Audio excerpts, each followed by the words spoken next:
کی بتایا ہے کہ اللہ کو جاننے، پہچاننے اور اللہ تک پہنچنے کے لیے غیر رب کی نفی کرنا ضروری ہے۔ غیر رب کی نفی کے ساتھ ساتھ حضرت ابراہیم کے واقعے میں یہ مذکور ہے کہ انہوں نے شعوری حواس سے ہٹ کر لاشعوری حواس میں داخل ہو کر غور و فکر کیا۔ جب رات کی تاریکی چھا گئی تو انہوں نے ایک ستارہ دیکھا۔ ستارے کی چمک دمک دیکھ کر کہا کہ یہ میرا رب ہے، اور جب ستارہ غروب ہو گیا تو آپ نے فرمایا کہ غروب ہو جانے والا، چھپ جانے والا، کٹ جانے والا معبود نہیں ہو سکتا۔ اس کے بعد ستارے سے زیادہ روشن اور چمکدار چاند کو دیکھا۔ چاند کو دیکھتے ہی صورتحال سامنے آئی کہ چاند برابر گھٹنے والی چیز ہے، اور وہ بھی غروب ہو گیا۔ اس کے بعد چاند سے زیادہ روشن سورج کو دیکھا اور یہ سوچا کہ اب تک دیکھی جانے والی چمکدار چیزوں میں سب سے روشن یہ چمکدار ستارہ ہے۔ بالآخر سورج بھی غروب ہو گیا تو آپ نے فرمایا غروب ہونے والا خدا نہیں ہو سکتا، اور میں اس خدا کی طرف اپنا رخ کرتا ہوں جس نے آسمانوں اور زمین کو پیدا کیا۔ اس آیت مبارکہ میں اس بات کی تلقین کی گئی ہے کہ کوئی گھٹنے والی چیز وہ کتنی ہی طاقتور کیوں نہ ہو، کتنی ہی روشن اور کتنی ہی بڑی کیوں نہ ہو، قابل پرستش نہیں ہے، کہ اس کے پیچھے کوئی بڑی طاقت اس کو گھٹا رہی ہے۔ حضرت ابراہیم کے اس قول سے یہ بات پوری طرح واضح ہو جاتی ہے کہ انسان کے اندر ایسی صلاحیت موجود ہے جو انسان کو رب اور غیر رب میں امتیاز سکھلاتی ہے۔ اسی صلاحیت یا انا کو حضور علیہ السلام نے نفس اور اللہ تعالیٰ نے قرآن پاک میں حمل الورید فرمایا ہے۔ اگر کسی انسان میں نفس یا پہچاننے کی صلاحیت ختم ہو جائے تو ایسا بندہ کبھی رب سے متعارف نہیں ہو سکتا۔ انسان کا جب ہم تجزیہ کرتے ہیں تو وسائل بھی زیر بحث آتے ہیں۔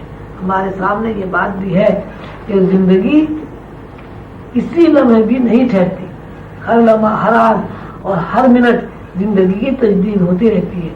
اس تجدید کو قائم رکھنے کے لیے اللہ تعالیٰ نے مادی وسائل پیدا کیے ہیں۔ مادی وسائل ہوا، پانی اور غذا ہیں، لیکن ہمارے سامنے یہ حقیقت بھی ہے کہ انسان کے اوپر ایسا وقت آتا ہے کہ اس کے جسمانی ساخت میں کوئی تبدیلی واقع نہیں ہوتی، لیکن ہوا، پانی اور غذا زندگی کی تجدید نہیں کر سکتی۔ مادی دنیا میں ایسی حالت کا نام موت یا مردہ ہو جانا ہے۔ بہت زیادہ غور طلب بات یہ ہے کہ جب انسان مر جاتا ہے تو اس کے جسمانی اعضاء موجود ہیں، ناک بھی ہے، منہ بھی ہے، آنکھیں بھی ہیں، اور اس کے ساتھ مادی وسائل بھی موجود ہیں، یعنی ہوا، پانی اور غذا بھی موجود ہے، لیکن ہوا، پانی اور اسی طرح کی غذا بھی آدمی کی زندگی کو بحال نہیں کر سکتی۔ اس سے ثابت ہوا کہ زندگی کا دار و مدار ہوا، پانی، غذا پر ہوتا تو مردہ جسم کو ان چیزوں کے ذریعے زندہ کرنا ممکن ہو جاتا۔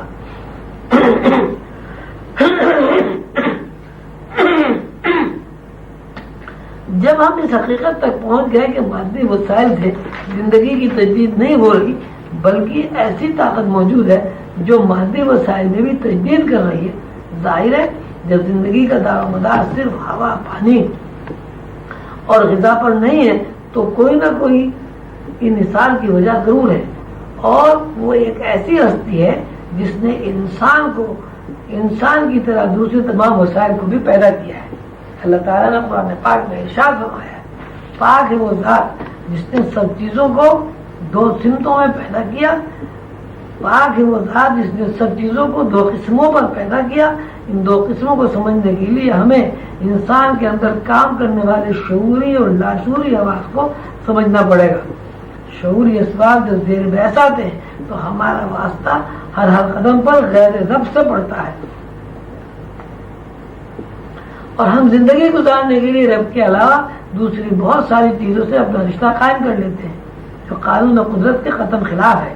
اس کے برعکس ہماری زندگی کا دوسرا رخ یہ ہے کہ ہم نہ چاہنے کے باوجود بھی کسی ہستی سے اپنا رشتہ قائم کرنے پر مجبور ہیں۔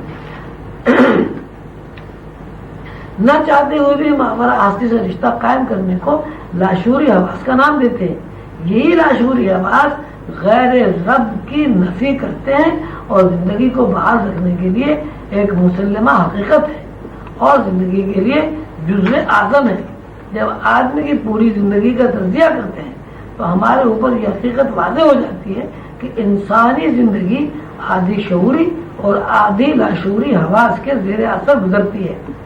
پیدائش کے بعد انسانی زندگی کا ایک حصہ لاشعور میں گزرتا ہے۔ یوں کہا جا سکتا ہے کہ عمر کا زیادہ حصہ لاشعوری حواس میں گزرتا ہے۔ اس کی مثال یہ ہے کہ انسان پیدا ہوتا ہے، 9-10 سال کی عمر تک شعوری زندگی گزارتا ہے، لیکن شعوری زندگی میں پھر واقعی فہم و تفہیم نہیں ہوتی۔ 10-12 سال یا 8-9 سال کے بعد شعوری زندگی میں داخل ہونے اگر دین کا وقت شمار کر لیا جائے تو وہ شعوری زندگی سے زیادہ ہے۔ مطلب یہ ہے کہ انسان لاشعور میں عمر کا 1/3 حصہ صرف کر دیتا ہے اور باقی عمر کا 1 حصہ شعور میں بسر کرتا ہے۔ کوئی انسان اس دنیا میں موجود نہیں ہے اور نہ پیدا ہوا ہے جو قدرت کے اس قانون کو توڑ سکتا ہے۔ زندگی کی یہ 2 قسمیں لاشعوری زندگی اور شعوری زندگی کے نام سے موسوم ہیں۔ لاشعوری زندگی کا حصہ غیر رب کی نفی کرتا ہے اور نفی کا حاصل غیر اختیاری طور پر انسان کو حاصل ہو جاتا ہے۔ قانون یہ بنا کہ اگر انسان شعوری زندگی میں رہتے ہوئے لاشعوری زندگی میں زیادہ وقت گزارے تو اسے روحانی بیداری میسر آ جاتی ہے اور وہ اللہ کا عرفان حاصل کر لیتا ہے۔